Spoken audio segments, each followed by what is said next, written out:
بسم اللہ الرحمن الرحیم۔ السلام علیکم۔ علامہ اقبال کے نظم فنون لطیفہ کے حوالے سے جاری ہیں۔ ان میں سے ہمارا موضوع ہے سرود۔ سرود کے سلسلے کی آج ہم دوسری نظم پڑھیں گے جس کا عنوان ہے سرود حلال۔ کون سا سرود اقبال کے نزدیک حلال ہے؟ اس نظم میں اقبال نے یہ بتایا ہے کہ خودی کے نقطہ نگاہ سے کون سا دل اصل میں دل کہلانے کے لائق ہے۔ وہ فرماتے ہیں،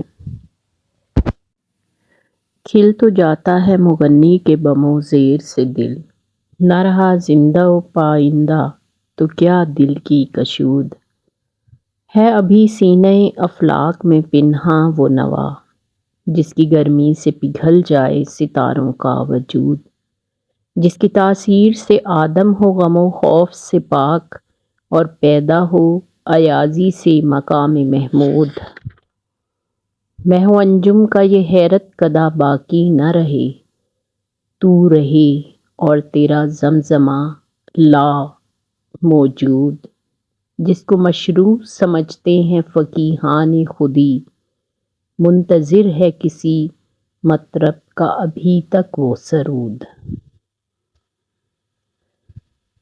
اقبال اس میں بتاتے ہیں کہ نغمہ گانے والا جب کچھ گاتا ہے تو اس کے اونچے اور نیچے سروں سے تھوڑی دیر کے لیے تو دل شگفتہ ہو جاتا ہے، لیکن اگر یہ شگفتگی ہمیشہ کے لیے نہ رہے، زندہ و پائندہ نہ رہے، تو اسے کیوں کر قابل توجہ سمجھا جا سکتا ہے۔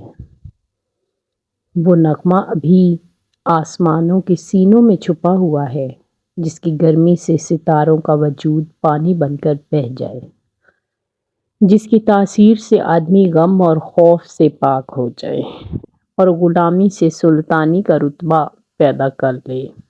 غم اور خوف سے پاک ہونے میں قرآن مجید کی آیت کے اس ٹکڑے کی طرف اشارہ ہے جس کا ترجمہ ہے، سن رکھو جو لوگ اللہ کے دوست ہیں ان کے لیے نہ ڈر ہے نہ خوف اور نہ وہ غم کھاتے ہیں۔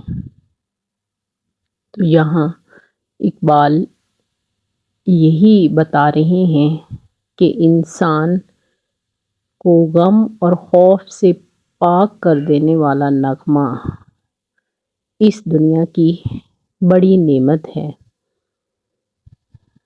اور وہ نغمہ ایسا ہو کہ چاند اور ستاروں کی اس بھول بھلیاں کو باقی نہ چھوڑے، صرف تو باقی رہ جائے یا تیرا لا موجود الا اللہ کا زمزمہ یعنی توحید کا نعرہ باقی رہے۔